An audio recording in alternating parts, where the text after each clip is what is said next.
Oy, what a night. I mean, is there such a thing as like NFL hangover? Because, man, what a wacky week one that was. Especially last night's game.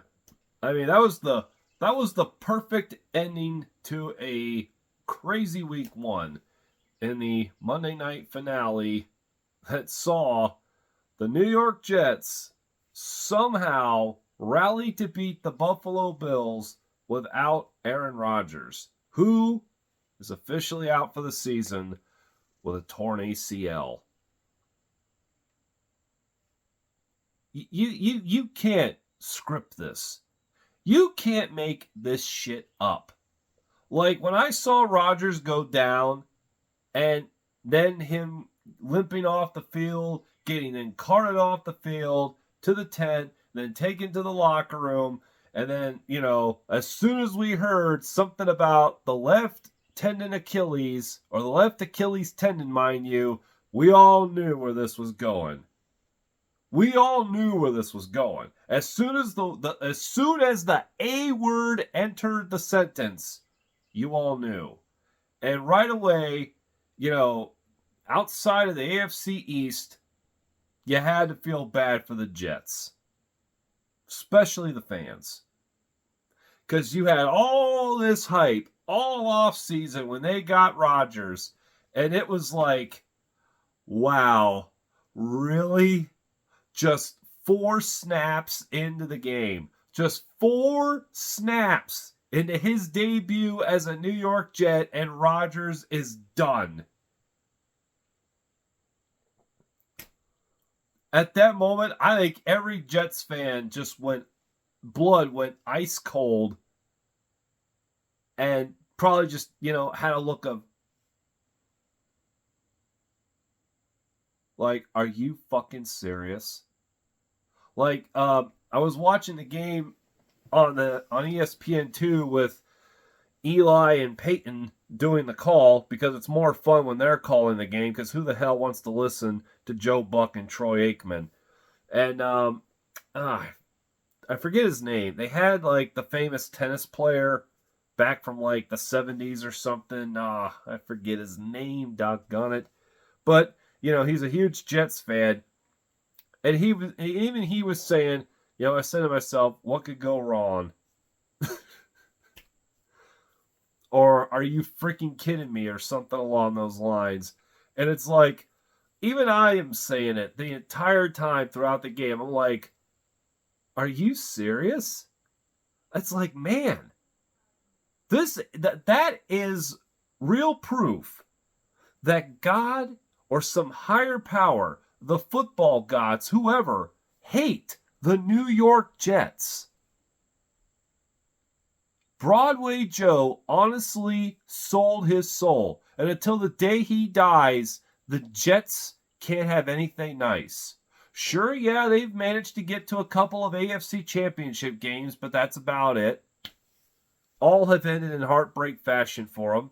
Shut out by the Dolphins in 82. Fell to the Broncos in 98.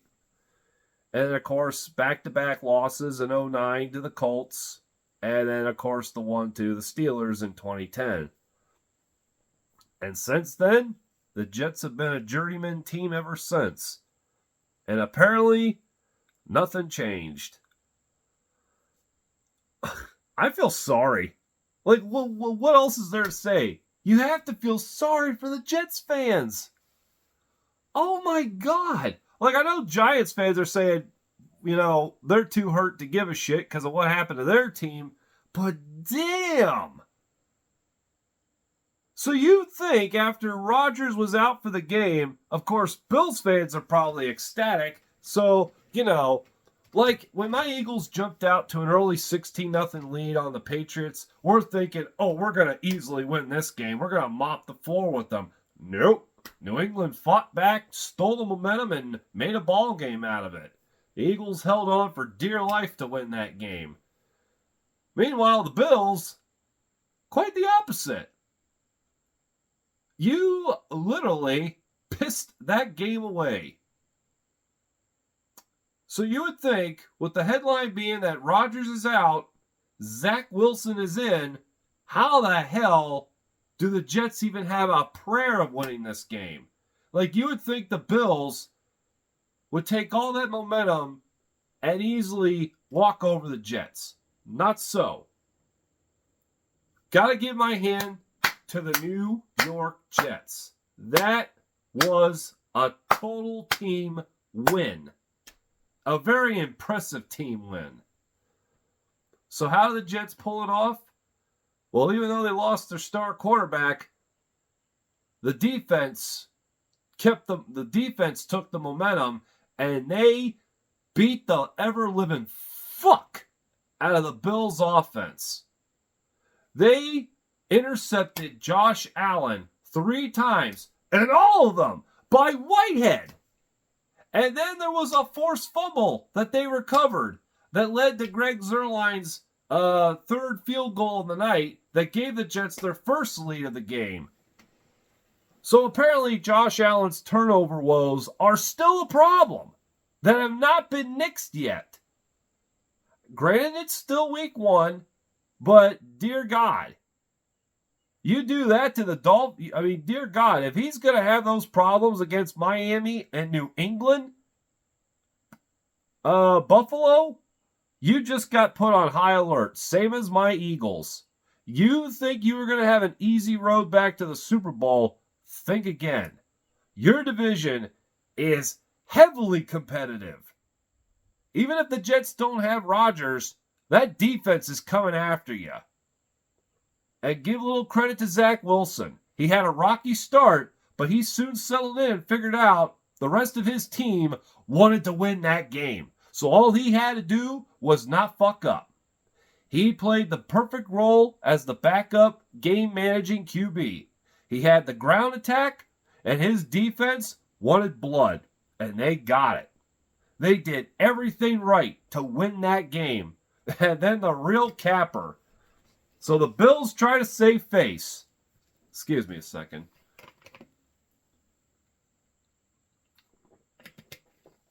So the Bills try to save face. They do rally back and kick a 50-yard game-time field goal with 2 seconds left that had to bonk off the left upright and in. So, yeah, even though a lot of people say this game was freaking ugly, I still say it probably should go down in the NFL archives as one of their best games ever. Because it was on the edge of your seat. Because even though you kept waiting for the Bills to run away with this game, the Jets kept making it interesting. And you keep thinking to yourself, are the Jets really going to find a way to pull this out without Aaron Rodgers? There's no way Buffalo would fuck this up. Boy, they sure did. They fucked it up. I mean, you can't script this shit. You cannot script this shit. Everyone thinks that pro sports is scripted. Maybe it's choreographed to a degree. But, like, you can't make this up. Like, why would they want Aaron Rodgers out for the year? Honest to God. To build all that hype up. I mean, the NFL, the higher powers that be, have tortured the Jets fans for quite a long time. I'm sure other, fan bases and teams can say they've had it worse. Browns, Lions, Cardinals, etc. Jets did have that one Super Bowl, but think about it. They haven't done anything since. They are cursed because Broadway Joe sold his damn soul. And until the day he dies, the Jets can't ever have anything nicer. They may have won this battle, but are they going to win the war in the foreseeable future? Probably not, but they will sure as hell give you a fight. So still, don't sleep on the New York Jets. Don't sleep on New England. If anything week 1 taught me is you cannot sleep on anyone. Don't underestimate anybody, and whatever you think you might know, reevaluate it. Because I don't think week 1 played out the way anybody thought it would. Even though some may have picked some of those teams to somehow win, I'm sure it still didn't play out the way they thought it would. But I'm starting to get a little off track, so let's jump back to the capper, because I still didn't say how the Jets did win the game ultimately. But for those of you who watched, you already know. or read about it. But anyway. Oh, so yeah, in my notes, I pretty much just, read to you how this script played out and, how this is just made for TV and everything. So it's like, Rodgers goes down. You think the Bills should walk away with this game. Nope. The Jets defense puts up a fight. They get to Josh Allen, force 4 turnovers, all on his part. Limit that high-octane Buffalo offense. Zach Wilson comes in, rocky start, does a fine job later, settles in, plays the role of, backup QB game manager, understands that the rest of the team wanted to win that game for Rodgers. And that defense, give them all a game ball because, boy, did they want it badly. And then, of course, we go to overtime. As I said, the Jets on Allen's 4th turnover of the game, the strip sack fumble that was recovered, led to Greg Zuerlein's 3rd field goal of the night. The Jets take their first lead at 16-13. Buffalo tries to save some face, rally down the field, and then let's see, who kicked that field goal? Who's the Bills kicker? There we go. Tyler Bass. Forgot. Tyler Bass kicked the 50-yard game-tying field goal that donked off the left field post and back into the middle through the net, tie the game at 16 with 2 seconds left. So we go to overtime. So you think to yourself, all right, something wacky's going to happen, and most of the time it's against the Jets. So the Bills win the coin toss, and they go 3 and out. I'm like, are you kidding me? That means the next score wins. All the Jets need is another field goal to win it. And they have the momentum. Are you kidding me? Like, Buffalo's going to lose this game. But here came the best part. Here came the punchline. Here came the play of the game. The Jets offense never even had to take the field. Never took. How do I want to say that? The Jets offense never had to get on the field or never took. Let's say never took. The Jets offense never even took the field in overtime because what happened was rookie Xavier Gipson, who I think was brought in, was he drafted? I don't think he was drafted. Out of Stephen F. Austin, I think was undrafted, but made the Jets team through team practices or something. But anyway, it's a feel-good story. The rookie Xavier Gipson returns the 42-yard punt for the game-winning touchdown. And man, if you watch the highlights, that kid made some fancy moves to make his way to the end zone. And all I could say was, wow. The Jets somehow won this game without Aaron Rodgers. Buffalo, what the fuck? Like, that was the perfect way to end week 1. I might do another video here down the road just to recap maybe the rest of the week or just recap it and set up week 2. Because, wow, what a start to the 2023 season. Just some huge eye-openers and a lot of what the fucks. Especially that one. Gotta give a hand to the Jets fans. Because you can be happy that you upset Buffalo. But, what's it going to mean down the stretch? And where do you stand now without Rodgers? I'm sure everybody has just thrown the Jets out the window and said, well, they're done. They got this one. But they sure as hell ain't going to get far. But anyway, you can enjoy the night. You at least put one on Buffalo. That was impressive. And zany. Just, you can't script it. You can't script it, and that's why a lot of us still like watching pro football. You may hate it for your own reasons, but hey, it's entertaining. That's to say the least. Alrighty. I think I should probably get myself around here, get a little groomed up, but man, what a week. End. Whew. All right, everybody. Enjoy your week. Fly, Eagles, fly. And let's see what's going to happen in week 2. Peace out. Oh, crap. Before I forget, let's see. Don't forget to tune to some of my favorite sportscasters here on the YouTube channel.